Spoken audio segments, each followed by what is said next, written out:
এই দেখেন, আজকে আপনাদের দেখাচ্ছি কুমিল্লার ঐতিহ্যবাহী আর ফেমাস খাস্তা বিস্কিট। এই খাস্তা বিস্কিট ঢাকায় অনেক খুঁজছি কিন্তু কোথাও পাই না। ইভেন কি এটার নামও কেউ জানে না।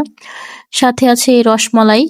এগুলো আনছিল আমার মামা, কটবেল, রসমালাই, বড়ই, তারপর আবার খাস্তা বিস্কিট। আমরা কুমিল্লা থেকে প্রায় সময়ে বিস্কিট আনাই, কারণ ঢাকায় এটা কোথাও এটা বানানো হয় না বা এটার নামও জানে না কেউ। এক এক জায়গার এক এক স্পেশালিটিস। যেমন ঢাকায় বাখরখানিটা সবাই খায়, সবাই পছন্দ করে, নাস্তার সাথে বা চার সাথে এটা যায়।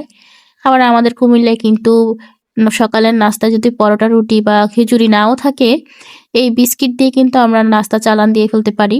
কারণ এই বিস্কিটটা আমরা কুমিল্লার মানুষ বেশি পছন্দ করি। চায়ের সাথে কিন্তু খুব ভালো যায়। আবার সন্ধ্যার চায়ে কিন্তু এই বিস্কিট ছাড়া চলেই না। আমরা কুমিল্লার মানুষ যেহেতু প্রায় 2 মাস বা 3 মাস বা মেহমান যদি বাসায় আসে বা কুমিল্লা থেকে যদি কেউ আসে, অবশ্যই বিস্কিট আনাই। কারণ বিস্কিটটা আমাদের ঘরে সবারই পছন্দ। আর সাথে আমারও রসমালাই অনেক পছন্দের।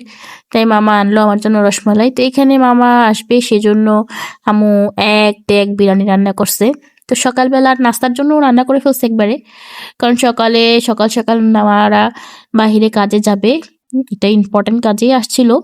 তো সকাল 5টা 4:30টার দিকে উঠে তো নাস্তা বানাতে পারবে না, সেজন্য একদম বিরিয়ানি রান্না করে ফেলছে বেশি করে, যেন রাত্রেবেলাও খেয়ে ফেলতে পারে, সকালে উঠেও একটু নাস্তা দিয়ে দিতে পারে তাদেরকে, যেন রাস্তায় খেতে পারে। তো এখানে আমরা বিরিয়ানি বাড়তেছি, দেখেন বিরিয়ানি কালারটা কত সুন্দর আসছে। আমার মনে হয় আমার ক্যামেরাতে তেমন একটা ভালো দেখাচ্ছে না, লালচে বা হলুদ হলুদ দেখাচ্ছে, বাট সরাসরি বা সামনে থেকে অনেক সুন্দর লাগছিল বিরিয়ানিটা দেখতে। খাবার চাইতে দেখতেই ভালো লাগে বেশি, খাবার দাবার যদি সাজানো যায় সুন্দর করে। এখানে আমি আমার স্পেশাল সালাদ বানালাম। আমি আপনাদের কাছে একদিন আমার স্পেশাল সালাদের একটা রেসিপি শেয়ার করব, যদি আপনারা চান। এই সালাদটা কিন্তু অনেক স্বাদ আর সেন্টটাও কিন্তু খুব ভালো হয়। সবকিছুর সাথে যায়, খিচুড়ি বলেন, বিরিয়ানি বলেন। ল্যাটকা খিচুড়ির চাইতে ভুনা খিচুড়ির সাথে এই সালাদটা বেশি ভালো লাগে। আর যদি সেটা হয় গরুর মাংসের খিচুড়ি বা গরুর মাংসের ভুনা দিয়ে খিচুড়ি। এই তো দেখেন আমার জন্য আমি একটা প্লেট সাজিয়ে নিচ্ছি। ডিমটা আম্মু দিয়ে দিছে, বাট ডিম আমার খেতে মন চাচ্ছিল না বিরিয়ানির সাথে, কারণ বিরিয়ানিতে গোস্ত আছে, গোস্ত দিয়ে বিরিয়ানি খেতে চাই। ডিম দিলে আবার ওটা অন্য রকম লাগে আমার কাছে।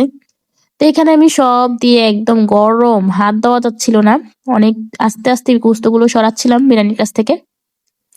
ভাতগুলো মাখতে গেলেও হাতে খুব ছ্যাঁকা লাগতেছে। তো পরে মনে হলো কি রে, বিরিয়ানি আমি রেডি করলাম, বাট উপর দিয়ে কোনো বেরেস্তা দিলাম না। বেরেস্তা খাওয়া পাগলি এখন বেরেস্তা খেতেই ভুলে গেল।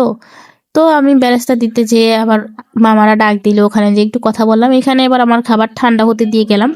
তো ক্যামেরাটা অন করে রেখে চলে গেছিলাম, মনেই ছিল না।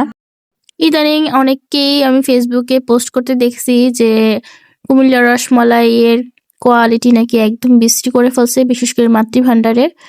আসলে আমার কাছে মনে হয় ব্যাপারটা এমন না। হ্যাঁ, হয়তো অনেকের কাছে বাজে লাগতে পারে। সেটার বিশেষ কারণ হলো অনেকে কি করে, এই রসমালাইটা কিনতে গেলে কিন্তু অনেক বড় লাইন লাগতে হয়। যার কারণে গরম গরম রসমালাইটাই সবাই পায়। তো এই গরম রসমালাইটা এভাবে রেখে দেওয়ার কারণে এটা নষ্ট হয়ে যায়। আমার মনে হয় রসমালাইটা দেওয়ার আগে একটু চেক করে নিবেন। যদি এটা গরম দিয়ে থাকে তাহলে একটু এটাকে ফ্রি করে দেওয়ার চেষ্টা করবেন, বা যেই ডিব্বাতে দিবে ওই ডিব্বাটা একটু খুলে রাখবেন, একটু হাওয়া ঢুকতে দিবেন বা ঠান্ডা করে নিবেন, তাহলে রসমালাইটা হয়তো নষ্ট হবে না। বাট আমরা তো প্রায় হরহামেশাই কুমিল্লায় গেলে বা কুমিল্লা থাকলে প্রায় 1 মাসে 2-3 বার এরকম রসমালাই খাওয়া হয়, তেমন কোনো আমি আহ অসুবিধা পাই নাই। ইভেন আমার নিজের আত্মীয় একজন আছে, উনি রসমালাই কিনে আনছিল, আনার পরে এটা ফ্রিজে রেখে দিছিল। বাট ফ্রিজে রাখার আগে আগে নর্মাল টেম্পারেচার রাখছিল, যার কারণে সেটা একটু টক টক হয়ে গেছিল, একটু টক ভাব চলে আসছিল। এটা কিন্তু হয়, রসমালাই এনে একটু রেখে দিলে এটা একটু টক হয়ে যায় ফ্রিজে যদি সাথে সাথে না রাখা হয়। তাই আপনারা চেষ্টা করবেন এনে সাথে সাথে একটু ফ্রিজে রাখার জন্য, আর নয়তো একটু ঢাকনাটা খুলে দেওয়ার জন্য, তাহলে আর রসমালাইটা নষ্ট হবে না।